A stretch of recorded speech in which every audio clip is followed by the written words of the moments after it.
Hello बच्चों, कैसे आप सब लोग। उम्मीद करता हूँ आप सभी बहुत ही अच्छे होंगे। ठीक है, स्वागत करता हूँ आपके इस चैनल में। इसका नाम है Shubh online classes. This is me Monu Singh. आपके लिए स्टार्ट करने जा रहा हूँ बायोलॉजी की एक सीरीज। किसके लिए? 9th क्लास के लिए। 10th के लिए मैं ऑलरेडी कर चुका हूँ। ठीक है, 10th के बच्चों ने मुझे बहुत ही अच्छा रिस्पॉन्स दिया है। उम्मीद करता हूँ आप भी मुझे ऐसे ही बहुत ही अच्छा रिस्पॉन्स देंगे। सेल क्या होती है? सेल जिससे हमारा पूरे के पूरे लिविंग ऑर्गेनिज्म बने होते हैं। ठीक है, सारे लिविंग ऑर्गेनिज्म हमारे सेल से ही मिलकर बने हुए हैं। ठीक है, इस चैप्टर के हमें नॉलेज मिलेगी कि सेल दिखती कैसी है, हमारी बॉडी के प्रत्येक पार्ट का फंक्शन अलग होता है। ठीक है, आंख का काम देखने का है, नाक का काम सूंघने का है, कान का काम सुनने का है, मुंह का काम बोलने का है, खाने का है, पेट का काम डाइजेशन करने का है, हार्ट का काम ब्लड को पंप करने का है। इसमें सबका हमारी बॉडी के अंदर काम अलग अलग है। जिस तरीके से हमारी बॉडी के हर पार्ट का काम अलग अलग है, उसी तरीके से उस सेल की शेप भी उसकी अलग अलग होगी। एग्जैक्टली बॉडी के अंदर काम कौन करा रही होती है? सेल करा रही होती है। तो फंक्शन के अकॉर्डिंग सेल की शेप भी अलग ही होती है। ठीक है, वो हम देख लेंगे। समझ में आई आपको बात? अभी दिखाऊंगा आपको कैसे कैसे क्या होता है। उससे पहले हम जान लेते हैं सेल की डिस्कवरी कैसे हुई थी, उस सेल का नाम सेल क्यों पड़ा था। आओ देखते हैं। Discovery of cell. Discovery of cell सन 1665 में साइंटिस्ट आए थे, रॉबर्ट हुक। कौन से साइंटिस्ट आए थे? Robert Hooke. इन्होंने करी थी सेल की खोज। कैसे करी थी बताता हूं आपको।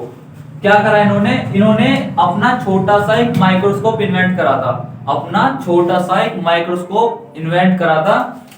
फिर उसके एक्सपेरिमेंट के लिए क्या करा इन्होंने? अपने घर से बाहर गए। ठीक है, पेड़ होता है, मान लो 2 मिनट मान लो पेड़ है।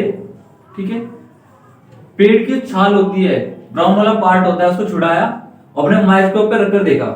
अपने माइक्रोस्कोप पर रखकर देखा तो उन्हें कुछ इस तरीके की स्ट्रक्चर दिखाई दी। इस तरीके की स्ट्रक्चर दिखाई दी, कुछ इस तरीके की स्ट्रक्चर उनको दिखाई पड़ी। ठीक है, इसमें क्या थे? स्मॉल रूम्स थे, छोटे छोटे रूम्स थे। और ये किसकी तरह दिखाई दे रही थी उनको? उन्होंने बोला ये तो मुझे हनीकॉम्ब लाइक स्ट्रक्चर दिखाई दे रही है। कैसी दिखाई दे रही है? Honeycomb like structure. ठीक है, यानी मधुमक्खी के छत्ते के कार्य संरचना उनको उसमें दिखाई पड़ी। और ये छोटे छोटे रूम्स भी दिखाई दे रहे थे उनको। ठीक है, इन्हीं रूम्स को, इन्हीं स्मॉल रूम्स को, इसको स्मॉल रूम्स को उन्होंने लैटिन लैंग्वेज में क्या बोला? सेल। क्या बोला? सेल। ठीक है, सेल बोला। मतलब स्मॉल रूम्स को लैटिन लैंग्वेज में सेल बोलते हैं। ठीक है, उन्हें छोटे छोटे कमरे दिखाई दिए थे। कब? जब उन्होंने माइक्रोस्कोप में पहली बार मतलब प्लांट की एक छाल को रखकर देखा था। ठीक है, समझ में आई आपको बात? ये तो सेल का नाम सेल कैसे पड़ा, समझ में आ गया? बहुत अच्छी डिस्कवरी थी ये। तो पूरे जो बायोलॉजी वर्ल्ड था हमारा, मतलब जितने भी साइंटिस्ट इस पर रिसर्च कर रहे थे, मतलब लिविंग ऑर्गेनिज्म के ऊपर रिसर्च कर रहे थे, लाइफ आई कैसे कैसे हम बने हैं, तो सब में बात फैल गई और सबका फोकस इस पे चला गया। ठीक है, तो इस पर सभी ने इसी पर रिसर्च करना शुरू कर दिया। आगे वो देखते क्या हुआ था, बात करते हैं आगे। जैसी ये डिस्कवरी हुई उसके बाद समय कुछ बीता, समय आया 1674। 1674। ठीक है, एक पर्सन थे जिनका नाम था एंटोन वॉन लीवेन्योक। एक पर्सन थे जिनका नाम था एंटोन वॉन लीवेन्योक। नाम याद रखना, बहुत इंपॉर्टेंट है। Anton van Leeuwenhoek. ठीक है, एंटोन वॉन लीवेन्योक, छोटा बोलते हैं एवी लीवेन्योक। ठीक है, इन्होंने क्या करा था आपको बताता हूं। इन्होंने माइक्रोस्कोप ही बनाया था अपना खुद का, लेकिन इस तरीके इन्वेंट करा था, वो हाईली मैग्नीफाई कर सकता है चीजों को। इन्होंने अपने माइक्रोस्कोप को इस तरीके से सेट कर दिया था जाने अनजाने में कि वो चीजों को हाईली मैग्नीफाई कर सकता था। उस टाइम तक का सबसे लेटेस्ट माइक्रोस्कोप इन्होंने बना लिया था। इन्होंने इन्वेंट करा था। क्या हुआ? उस दिन बारिश पड़ रही थी। ठीक है, सिंपल बता, एग्जैक्ट बता, हुआ क्या था? उस दिन बारिश पड़ रही थी, तो बाहर से वाटर के ड्रॉप लाए और उन्होंने अपने माइक्रोस्कोप की स्लाइड पर उसको रखकर देखा। ठीक है, जब उन्होंने उसको स्लाइड पर रखा तो क्या हुआ? उन्हें ऐसी छोटी छोटी मूवमेंट करती स्ट्रक्चर दिखाई पड़ी। ठीक है, एक छोटी छोटी मूवमेंट करती हुई स्ट्रक्चर दिखाई दी, जो कि क्या थे एग्जैक्टली में? वो थे स्पायरोगायरा। क्या थे? स्पायरोगायरा। ठीक है, कौन थे वो? स्पायरोगायरा। समझ में आ गई बात? अब ये क्या हुआ था, मैं तुम्हें एग्जैक्टली समझाने की कोशिश कर रहा हूँ। ये है कि जो रॉबर्ट हुक ने सेल खोजी थी वो डेड सेल थी। ठीक है, उसका आंसर आपको चैप्टर जो 6 पढ़ाऊंगा आपको मैं, टिश्यू, उसमें समझ में आएगा। मैं जो बोल रहा हूँ वो सुनो। रॉबर्ट हुक ने सेल डिस्कवर करी थी, वो डेड सेल थी। जो क्वेश्चन आता है वो ऐसे आता है कि लिविंग सेल किसने खोजी थी? तो लिविंग सेल खोजी थी लीवेन्योक ने। किसने खोजी थी? लीवेन्योक ने।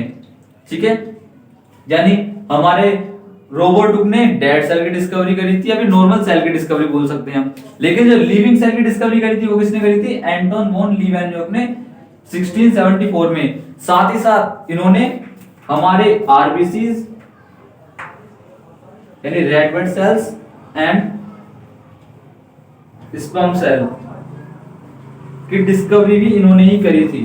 ठीक है, फर्स्ट टाइम आरबीसी और स्पर्म भी इन्होंने ही देखा था। ठीक है, समय आया 1831। ठीक है, 1831 में क्या हुआ? साइंटिस्ट आए रॉबर्ट ब्राउन। कौन आए? Robert brown. इन्होंने क्या बोला? इन्होंने बोला सेल जो होती है हमारी, सेल के सेंटर में हाईली डेंस बॉडी प्रेजेंट होती है, dark and dense body present होती है, जिसको हम क्या बोलते हैं? न्यूक्लियस। क्या बोलते हैं? न्यूक्लियस। तो फर्स्ट टाइम न्यूक्लियस की डिस्कवरी किसने करी थी? रॉबर्ट ब्राउन ने। ठीक है, उसके बाद कौन आया? अरे बेटा हिस्ट्री नहीं है ये बायोलॉजी है, थोड़ा सा जान लो कि हाँ डिस्कवरी किस तरीके से हुई थी, उस सेल के एक एक पार्ट को कैसे बताया गया था। ठीक है, समय आया 1838, साइंटिस्ट आया पुरकिंजे। ठीक है, इन्होंने क्या बोला? इन्होंने बोला सेल के अंदर, किसी भी सेल के अंदर एक लिविंग मटेरियल होता है। क्या होता है? लिविंग मटेरियल होता है। ठीक है, एक लिविंग मटेरियल होता है जिससे हमारी सेल जी रही होती है, मतलब लिविंग रहती है। जब तक वो बॉडी के अंदर, सेल की बॉडी के अंदर रहेगा, सेल लिविंग रहेगी, और जैसे ही वो खत्म हो जाएगा सेल हमारी मर जाएगी। इस मटेरियल का जो नाम दिया उन्होंने बोला इस मटेरियल को बोलते हैं प्रोटोप्लाज्म। क्या बोलते हैं? प्रोटोप्लाज्म। इस सेल के अंदर एक लिविंग फ्लूइड होता है, लिविंग मटेरियल होता है। ठीक है, जिसको क्या बोलते हैं? प्रोटोप्लाज्म। ऐसा किसने बताया था हमें? पुरकिंजे ने बताया था। समझ में आई बात? बहुत अच्छे, वेरी गुड। बात करते हैं सेल थ्योरी की। सेल थ्योरी क्या थी? सेल थ्योरी सन 1838 एंड 39 में हमारे दो साइंटिस्ट ने दी थी, जिनका नाम था स्केलेटन एंड स्वान। क्या कहा था उन्होंने बोला था all the living organism are made up of cell, और दूसरी बात बोली थी cell the unit of life. ठीक है, दो बात बोली थी, all the living organism are made up of cell and cell the unit of life. ठीक है, ये तो सिंपल सी बात थी, हमें पता थी। इसके कुछ ही समय बाद सन 1855 में एक साइंटिस्ट था, इनका नाम था रुडोल्फ वर्शियो। इन्होंने क्या कहा? इन्होंने सेल थ्योरी में लाइन ऐड करी थी। इन्होंने बोला जितनी भी हमारी सेल्स हैं कहां से आ रही हैं? अपनी जस्ट प्री एग्जिस्ट, जो पहले से ही एग्जिस्ट कर रही हैं। ठीक है, जो अर्थ पर पहले से ही एग्जिस्ट कर रही हैं ऑर्गेनिज्म या सेल, उससे आ रही हैं। ठीक है, यानी all the cells come from their pre existing cells, ऐसा हमारा रुडोल्फ वर्शियो ने बोला था सन 1855 में। ठीक है, सन 1855 में रुडोल्फ वर्शियो ने बोला था all the cells come from their pre existing cells. समझ में आई आपको ये बात? यानी जितनी भी हमारी सेल्स हैं वो अपनी जस्ट पहले वाली सेल से आई हुई हैं। जैसे एग्जांपल के बताता हूं, हम हैं। ठीक है, हम अपने किसे हैं? पेरेंट्स से आए हैं। ठीक है, पेरेंट्स अपने पेरेंट्स से आए, मेरे दादा दादी नाना नानी से। ठीक है, इसी तरीके सेल जो होती है इसमें जस्ट पहले जो एग्जिस्ट कर रही है सेल, उससे आती है। समझ में आपको ये बात? तो हमारे रुडोल्फ वर्शियो ने यही लाइन ऐड करी थी सेल थ्योरी में, और उसको बना दिया था क्या?